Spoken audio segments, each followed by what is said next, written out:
Da minha parte é isso. Eu vou passar agora a bola para o Calabrese e ele continua nosso call. Eu vou tirar a apresentação aqui, Calabrese. Obrigado. Obrigado, Ix. Boa tarde a todos.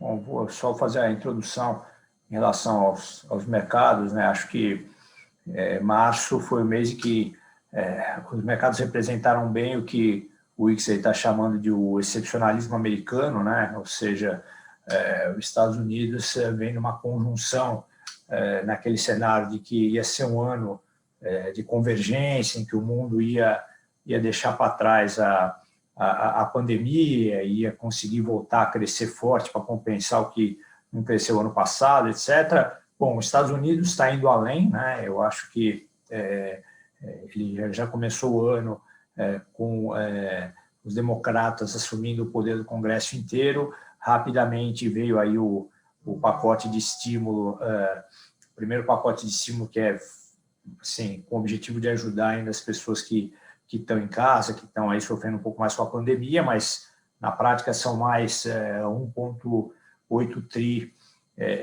de liquidez que vai entrar no mercado, né? É muito dinheiro, quase 10% do PIB americano, né?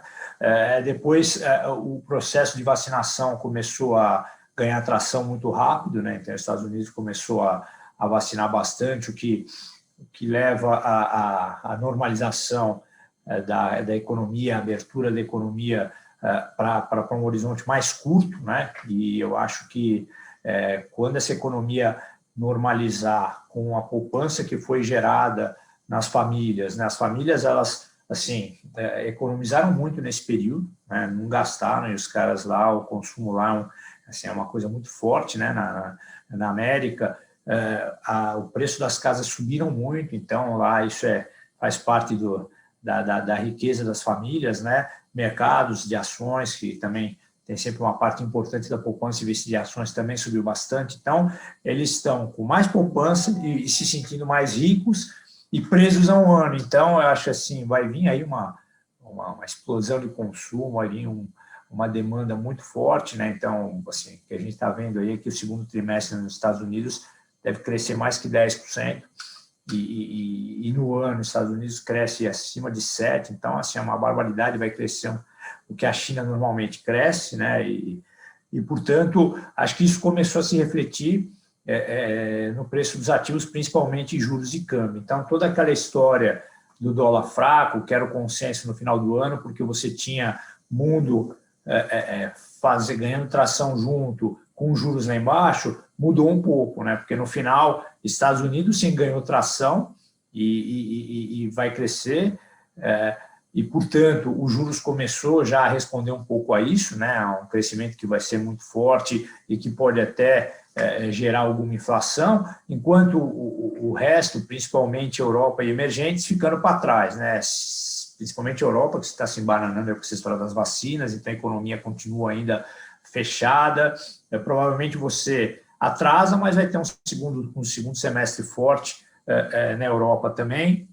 Os emergentes também, como a gente aqui, a maioria dos emergentes estão aí também sofrendo um pouco ainda por conta da pandemia. Então, os Estados Unidos, sim, divergiu muito do resto e, portanto, o juro americano começou a subir bastante, é um movimento que começou em fevereiro de uma maneira até mais descontrolada, em março foi aí um movimento menos volátil, mais contínuo, que é uma coisa que a gente aqui, assim, desde o ano passado, que a gente já está posicionando o fundo para uma alta de juros americanos, né? Continuamos a manter essa posição, mas também, aí acho que foi a grande mudança, a tese do dólar fraco, que foi, vamos dizer, que acho que foi desmontada, né? Então, como tinha, assim, na virada do ano, um consenso grande nisso, o dólar tinha, assim, perdido bastante força em novembro e dezembro, as posições estavam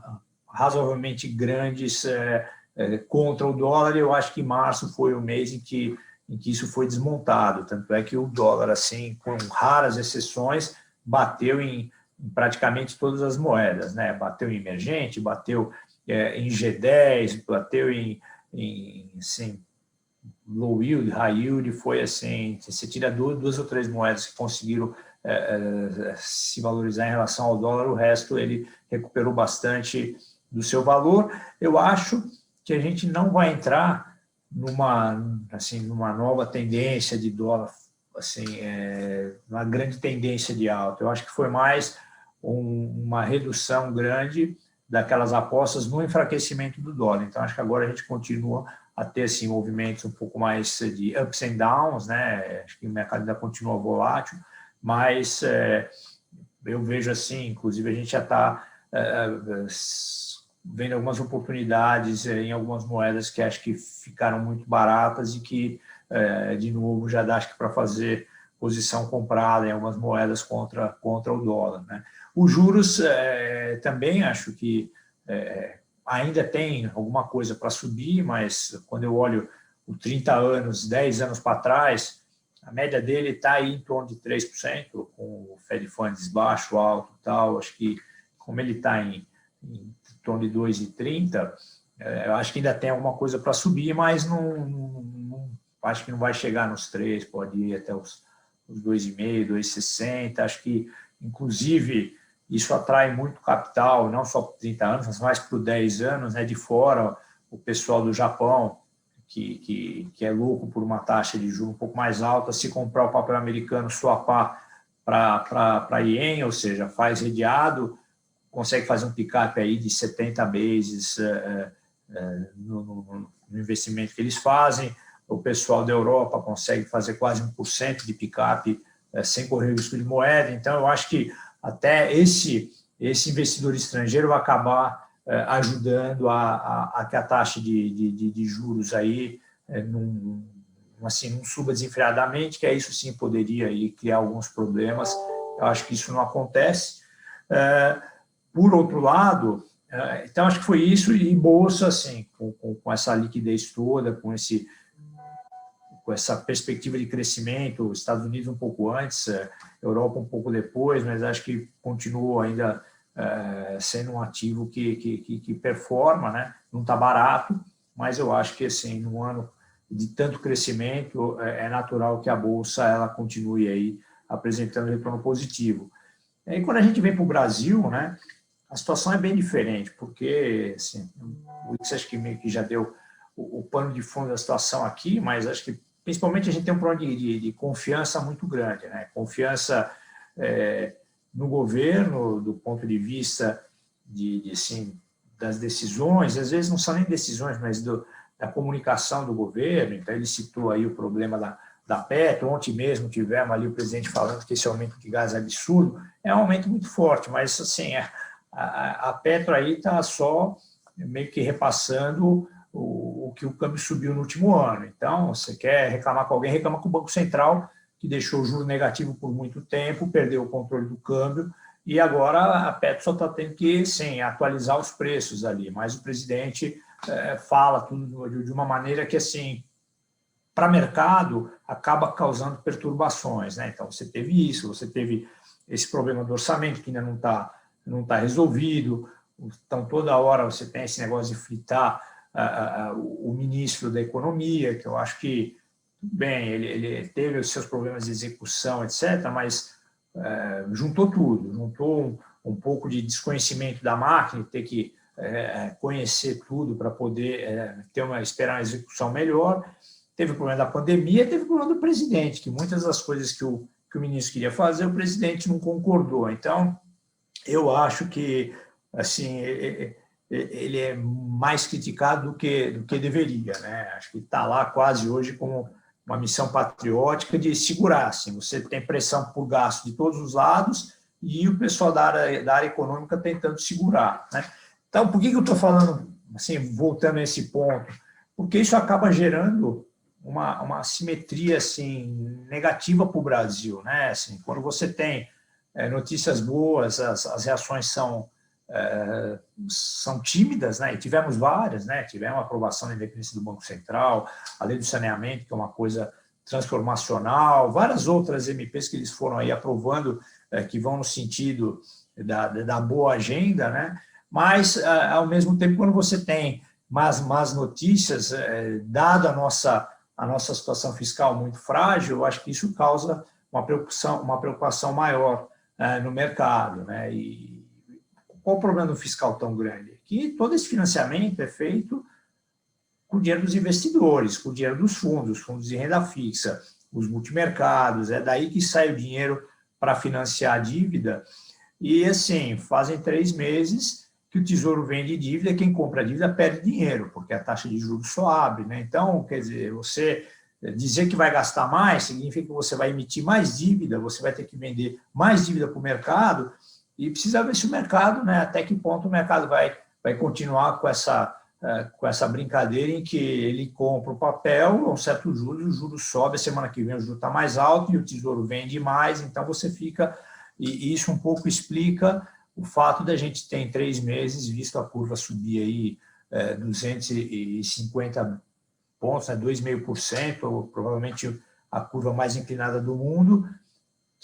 Tem prêmio, mas também tem essa desconfiança tão grande que trouxe uma volatilidade enorme, né? Não só a curva está muito inclinada, como muito volátil, e você tem vários vetores. Tem esse vetor fiscal, que se traduz em pressão via a necessidade de financiamento da dívida, tem o fato que o mundo inteiro teve um reajuste nas taxas de juros, né? Isso acaba gerando mais pressão, tem essa sensação que o BC ficou atrás da curva, né? Porque a inflação escapou, e não adianta hoje o diretor falar que está olhando para 2022, mas se a gente tiver certo, nós vamos acabar 2021 com 5,40, que é acima da banda, né? Então, há quanto tempo você não estourava a banda? Eu acho que isso acaba criando naquele tema da confiança também o fato do mercado começar a confiar menos no BC, né? Acho que o BC ele ficou um pouco para trás e precisa recuperar. Dá para recuperar, mas precisa agir. Não vem com essa história de normalizar só um pedaço, parcialmente. Já demorou demais, já deixou a volatilidade tomar conta dos ativos brasileiros. Está na hora de fazer o que tem que fazer, né? Então, como é que isso bate nas posições? Basicamente, hoje a gente recalibrou um pouco do ponto de vista de realocação, de alocação de risco entre Brasil e o resto, né? Porque justamente o Brasil, mesmo que a gente, e hoje a gente está trabalhando com esse cenário da novela em dois capítulos, né? Você tem que fazer a travessia desses próximos 2 meses muito ruins ainda de pandemia e tal, para depois ter um segundo semestre que pode ser um segundo semestre bom. Você tem o fato que o mundo crescendo muito, isso é sempre bom para emergente, não tem como ser ruim para o Brasil, acho que é bom para o Brasil no final, ele sempre acaba sendo puxado pelo resto, né? Mas você tem ali o outro lado, uma situação frágil e uma incerteza em relação às medidas que o governo vai tomar ao longo do tempo, né? E ainda mais agora tem uma incerteza nova aí, que é a eleição para o ano que vem, em que você tem o Lula aparecendo como um candidato forte, e tudo bem, eu acho que, assim, em algum momento é capaz até que o mercado compre essa candidatura. Eu acho muito complicada, porque a agenda de esquerda é sempre uma agenda mais pró-gasto, né? E você, se quiser gastar mais, na nossa situação, você tem que tributar mais, né? E o Brasil é um país que já tributa demais, né? Então, se você vai para cima das empresas, as empresas, assim, hoje já tem uma tributação muito alta, você tem várias empresas indo embora, né? Multinacionais indo embora, então acho que tem pouco espaço. Se você vai com muita violência para cima da pessoa física, eu acho que, assim, a pessoa física também, se tiver um custo muito caro para continuar vivendo no país, vai começar a pensar em escolher outro lugar. Então, acho que essa agenda é muito complicada, a gente precisaria mesmo ter uma agenda de acerto de contas aí, não vejo muito a esquerda fazendo isso. Então, é mais um problema, uma incerteza grande que fica para o ano que vem, mesmo que a gente nesse ano consiga fazer essa travessia e com um segundo semestre bom, e acho que aí, assim, os ativos brasileiros, você tem prêmio em tudo quanto é lado, né? Nos parece que o câmbio está fora de preço, que a bolsa está barata, que o juro está muito inclinado, tem também prêmio. Agora, a chance de você embarcar numa posição otimista e hoje na live o presidente falar alguma coisa que estresse o mercado é muito grande. Então, acho que tudo isso tem que entrar na calibragem das posições. Então, é isso que a gente tem feito, reduzindo um pouco o Brasil, né? Então, hoje o fundo está da seguinte maneira: para câmbio e juros não mudou muito a estratégia, né? Câmbio a gente tem limitado a exposição que a gente passa overnight, né? E operado taticamente. A gente vê esse mês, ele oscilou assim, 2% todo dia, cada dia para um lado, né? Até ontem estava zerado, né? Subiu muito, caiu muito, subiu muito, caiu muito, zerado. Hoje está caindo, amanhã a gente não sabe. Então, é melhor, eu acho, ter posições que a gente consiga absorver bem gaps de um dia para o outro e aí operar durante o dia e ver o que sai o que tem de novidade e se posicionar dessa maneira, sem, assim, está muito difícil carregar, eu acho, posições estruturais com essa volatilidade toda. Até porque a gente, assim, é quase que um cabo de guerra, né? A gente vê, de um lado, assim, a pior moeda há 3 anos, né? Será que isso não vai ter fim? Se o BC realmente acertar os juros, tira o juro de onde ele está, põe um juro num patamar um pouco mais equilibrado com relação a todo o resto da economia, isso também deveria dar uma ancoragem e deveria atuar na volatilidade, né? Acho que só o BC que não está convencido disso, mas a gente está. E, do outro lado, todos esses riscos que eu comentei aí, que vem dessa perda de confiança na direção do governo. Então, isso nos leva a operar, a se posicionar dessa maneira mais tática. Juros muito parecido, né? Eu acho que juros é um pouco mais interessante porque tem oportunidades dentro da curva. Você não precisa fazer grandes posições direcionais, tem coisas que dá para fazer dentro da curva, tem os leilões, tem o cupom. Eu acho que a gente aí consegue extrair algum ganho sem fazer grandes posições, enquanto a gente está, assim, de um lado, uma curva muito alta, do outro, todos esses fatores que eu mencionei. Provavelmente o mais importante para nós, assim, do lado dos juros, é também começar a sentir a inflação corrente desacelerando, né? Porque, assim, as revisões têm sido muito grandes para cima e a gente aqui gostaria de ver, assim, alguma estabilização para ter um pouco mais de conforto e de repente começar a trocar posição e ficar aplicado nos juros. Com relação às Bs e à inflação, é outro risco que tem aumentado muito recentemente, que é o risco da canetada, né? Hoje mesmo estão aí vendo no Congresso se cancela os aumentos que foram dados nos medicamentos. Aí nós estamos falando de 16 basis points a menos na inflação. Então, plano de seguro, plano de saúde, isso ainda está em discussão. Subiu o gás ontem, o presidente reclamou. Você começa, assim, a aumentar um pouco o risco da caneta também e, portanto, a gente, até na inflação, que tem sido aí um trade que tem contribuído bastante para o resultado do fundo, a gente está tendo que, assim, recalibrar os tamanhos para levar em conta esses riscos da canetada, que é uma coisa aí que fica mais difícil de você antecipar, né?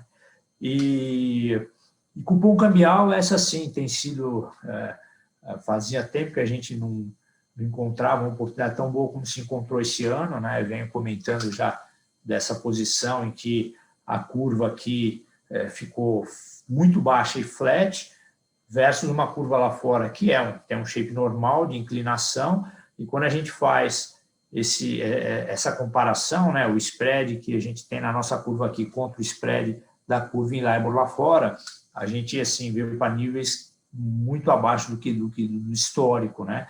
E o que é pior, aqui estava mais baixo quanto mais longo a posição na curva. Então, a gente realmente fez essa posição de inclinação, né, aplicado até 2 anos e tomado lá para frente, e alongou um pouco isso, inclusive, e tem sido a linha de maior contribuição. Teve um resultado muito bom mês passado, já está tendo um bom resultado esse mês também, e a nossa impressão é que isso ainda tem mais para ir, né? Você ainda tem, na parte longa da curva, o spread contra a LIBOR é 60 bases, 70 bases, isso é muito baixo. Na barriga, ali onde a gente está aplicado, você está perto de 90, né? E acho que isso, a curva inteira tinha que estar pelo menos a 100, mas a gente acha que a parte longa tem que ter mais prêmio. Então, você tem aí dois vetores, esse spread e o fato que a gente acha que lá fora, ainda mesmo que de maneira mais gradual, você ainda tem um pouco de alta nos juros para acontecer. Então, essas posições, inclusive, elas estão aí na mesma direção, né? E, finalmente, a parte de bolsa, que foi, assim, o que tem acontecido na bolsa. Lá fora, você tem, assim, no geral, o mercado continua tomador de risco, continua fazendo seus investimentos em bolsa, mas tem muito esse tema da rotação, a impressão que dá é que, assim, tudo que vai ficando muito para trás, o mercado procura, assim, o que está para trás entra e o que foi demais sai. Então, tem acontecido muito isso, né? Esses movimentos de um dia é o Russell que sobe e o Nasdaq que cai, no outro dia é o contrário. Então, tem acontecido um pouco isso. A gente aqui deu uma dividida, né? Primeiro que o risco de bolsa hoje ele está metade da posição. A posição está em torno de, no geral, 11% do fundo, D'Artagnan, tá? O Valon é 1,5 e o Porto são 2 vezes o que eu falar aqui. Mas, basicamente, desses 11%, metade é Brasil, metade é lá fora. E lá fora você tem aí uma alocação entre S&P, o Russell, algumas empresas de energia, e a gente hoje está um pouco vendido no Nasdaq. Tá? E aqui a gente meio que está posicionado em empresas que acho que se beneficiam desse cenário lá fora, que a gente está vendo de crescimento muito forte. Então, temos a parte mais ligada a materials, a commodities, temos o Gerdau, temos o Vale, Klabin, Suzano, PetroRio, algumas empresas aqui que Natura, mas um pouco assim, o grosso dessa carteira local é mais voltada ao externo do que até ao interno, né? Então, acho que basicamente é isso. O fundo, vamos dizer, do ponto de vista de alocação, está com uma alocação média baixa agora, principalmente ela está maior lá fora, um pouco menor aqui. Aqui realmente está um pouco mais oportunista, justamente por causa de todos esses sustos. Mas, assim, lembrando que esse nosso cenário base de curto para médio prazo é isso, é um período um pouco mais difícil agora, com o segundo semestre melhor. Então, acho que assim, ainda não dá para jogar a toalha totalmente, a gente só está calibrando o tamanho para absorver esses sustos, essa alta frequência que vem de governo brigando com a imprensa, brigando com o governador, tudo isso gera um ruído que acaba se traduzindo em volatilidade. Então, a gente tenta calibrar um pouco as posições em função de tudo isso. Paro por aqui e não sei, Natália, se tiver perguntas, eu e o Ix estamos à disposição.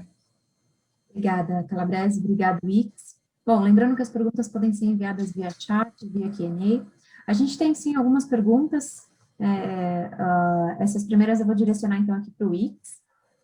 O Ix, após aí um pouco mais de um ano, né, desde o início do Covid, quais são as principais surpresas para a economia global e Brasil? Tanto positiva quanto negativa, isso versus o consenso que a gente tinha em fevereiro de 2020, tá? Eu acho que a principal, eu acho que, assim, surpresa para todo mundo foi a resiliência e a volta rápida das economias, né? Eu acho que, assim, ali no começo da pandemia a gente não tinha noção. Sim, a gente também não tinha noção quanto ia cair, né? Então o mundo meio que teve um sudden stop geral e ficava se discutindo em que velocidade que ia voltar, etc e tal. E assim, a gente está entrando num ano, né? Enfim, um pouco mais de um ano além disso daí, uma volta muito rápida das economias, né? Obviamente, quando você entra numa segunda onda, você tem uma piora, mas acho que o que surpreendeu foi essa resiliência, essa volta das economias do que a gente imaginava que seria a pandemia, né? Obviamente que muito dessa volta agora desse ano está baseado em vacina, né? Que foi uma grande surpresa você conseguir desenvolver tão pouco tempo tantos, né, tipos de vacina para a doença, né? Isso foi uma coisa interessante. E outra coisa, assim, o que mudou muito do cenário de lá para cá, e aí, enfim, não sei se é bom ou ruim, mas a inflação também que caiu muito forte, né? O rebound que ela está dando agora também está sendo muito rápido e muito forte, né? Então, eu acho que assim, os cenários mudaram muito e muito rápido, mas acho que no final, assim, se a gente tinha medo de tomar um choque que te gerasse, que ia levar o mundo inteiro para ser uma depressão muito tempo, a gente não viu, né? A gente viu uma volta relativamente em V, né? Ou um W, se você tem uma segunda onda, mas eu destacaria isso. Obrigada. Tem mais uma aqui para você, Wix. Vamos lá. Chamou a atenção a volatilidade, né, aumento de 2% em 3 meses, e níveis precificados entre 8,5% e 9,5% dos juros nominais de 5 e 10 anos. Preocupa mais para a sustentabilidade da dívida os atuais juros nominais ou reais, e por quê? Eu acho que ambos, né? Assim, os dois subiram bastante e os dois são um problema para a sustentabilidade da dívida, né? A gente passou, né? Assim, uma coisa boa do juro baixo, né? Que a gente conseguiu passar esse aumento de dívida muito forte com o menor serviço, né? O menor custo de financiamento, porque a gente, enfim, encurtou a dívida e estava pagando essa Selic de 2%, que, enfim, agora está 2,75%. No entanto, isso era uma travessia para um momento, né, assim, você tinha que fazer essa expansão fiscal, você tinha que ajudar a economia, etc. Daqui para frente, né, com as coisas normalizando, você tem que voltar para uma taxa de juros mais alta e você está com uma dívida muito maior também, né? E isso sim gera uma preocupação, até porque se você não conseguir garantir uma consolidação fiscal que te garanta aí, né, um superávit primário mais forte, sei lá, de 2, 2,5 nos próximos 5, 10 anos, você vai ter sim um problema com a dívida, porque ela provavelmente você vai realimentar essa piora dos juros, que aí por si só você entra nessa bola de neve negativa, né? Então, sim, preocupa muito, e o ponto é, se a gente não tiver uma consolidação fiscal, e aí é interessante que parece que o teto de gastos não é mais suficiente para isso, ou se você mudar de orientação ao governo, ou se você rasgar o teto de gastos, assim, aí você caminha até mais, você vai mais rápido para o precipício. Mas supondo que você mantenha o que a gente viu até agora, né, dessas idas e vindas, mas, de certo modo, Paulo Guedes está lá e tem uma equipe econômica tentando fazer ajustes fiscais. Você vai ter que continuar fazendo reformas para frente, para evitar que você entre numa crise da dívida. Tá? Se você mudar, então, a orientação, aí a gente vai para uma crise da dívida muito rápida. Então, a resposta direta é sim, preocupa bastante, e nada mais esses níveis de juros do que o mercado precificando uma dificuldade de se ajustar ao fiscal. Né? Então, é meio que uma referência circular. Obrigada, Luiz. Se alguém tiver mais alguma pergunta, fiquem à vontade para mandar.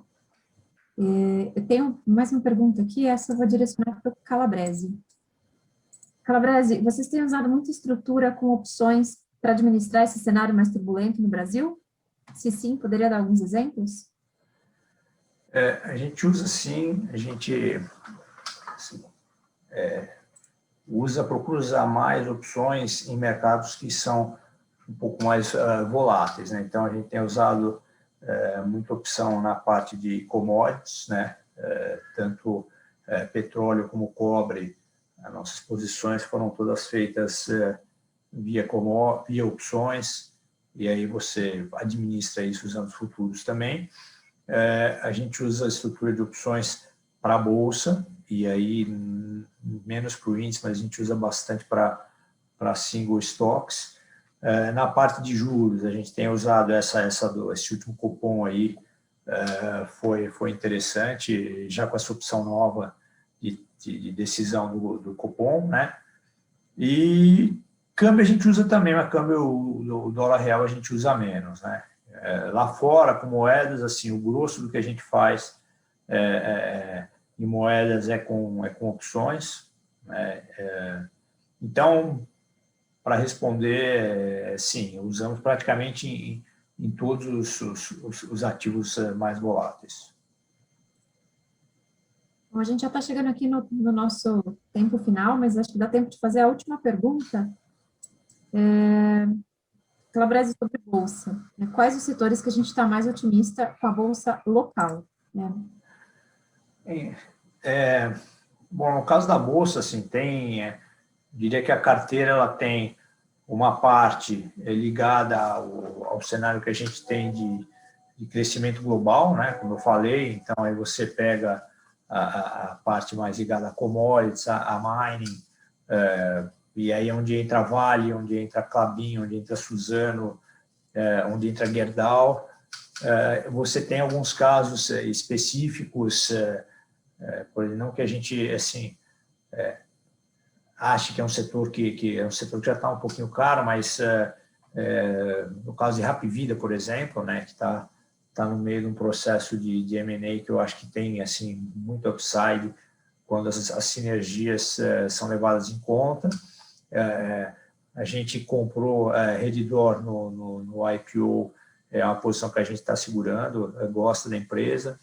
E o setor de energia, quer dizer, que a gente até acha que com esse crescimento todo que vem aí lá fora, né, você vai acabar equilibrando o petróleo num nível mais alto, só que a gente, em função desse problema de interferência do governo na Petrobras agora, que não está bem claro como vai ser, como não vai ser, a gente aqui tem só a PetroRio, e aí o resto são empresas lá de fora mesmo.